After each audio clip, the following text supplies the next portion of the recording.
There are numerous military conflicts, border disputes, and all-out wars happening right now. With all of these international conflicts comes the question of escalation. How far will they go? Could any one of these conflicts escalate enough to cause a nuclear war?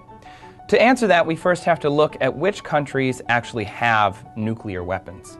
As of now, there are 8 states known to have nuclear weapons, and they fall into 2 categories. Countries that have signed the Treaty on the Non-Proliferation of Nuclear Weapons, or NPT, and countries that have not. The US, Russia, the UK, France, and China all have nuclear bombs and have all signed the NPT. These 5 countries have agreed to stop making nuclear weapons. They've also agreed to destroy their current stockpile over time. The treaty has the lofty goal of a nuclear weapon-free world, but it's not enforced by any one governing body, and the 5 states are basically under the honor system. So progress is slow, if moving at all. Then we have 3 nuclear-capable countries with bombs that are not part of the NPT: India, Pakistan, and Israel.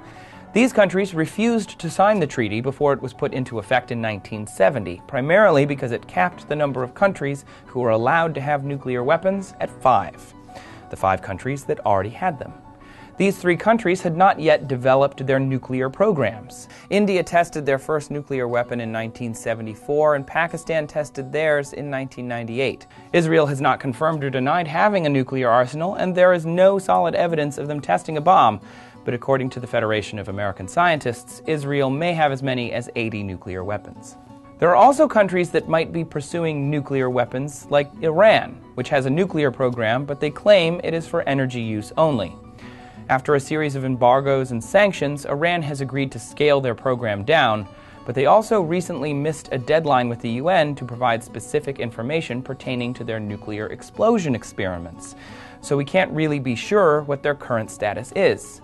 North Korea, who withdrew from the NPT in 2003, has conducted 3 nuclear tests and is said to have enough plutonium for 6 to 10 warheads. But they have yet to develop a functional nuclear weapon, we think. North Korea doesn't share information, so no one really knows how close they are. So with all that said, how worried should we be about a nuclear war? Well, China and India have a no-first-use policy, meaning they won't use nuclear weapons unless they are attacked with one first. The UK has stated they won't use their nuclear weapons unless an enemy state uses a WMD against their troops. The US is vague about it, but claims to have nuclear weapons as a deterrent. Russia dropped their no-first-use policy in 1993 and now claims that they will only use their nuclear weapons if the Russian Federation is under threat. France and Pakistan have policies similar to Russia's, which just leaves Israel, who has not made an official policy yet because they haven't officially acknowledged that they even have nukes. But that doesn't change the narrative. No one wants to be the first nation to strike. Using a nuclear weapon in this day and age would bring large-scale retribution from the international community and possible nuclear counterstrikes. As it stands now, the main argument for nuclear weapons is to prevent attacks by nuclear weapons. Add in all the agencies actively monitoring and preventing the proliferation of nukes, the successful dismantling of Libya's nuclear program in 2004, South Africa intentionally dismantling their own program and weapons in 1991, and Israel eliminating Syria's nuclear reactor by bombing their facilities in 2007, and the threat seems even less real.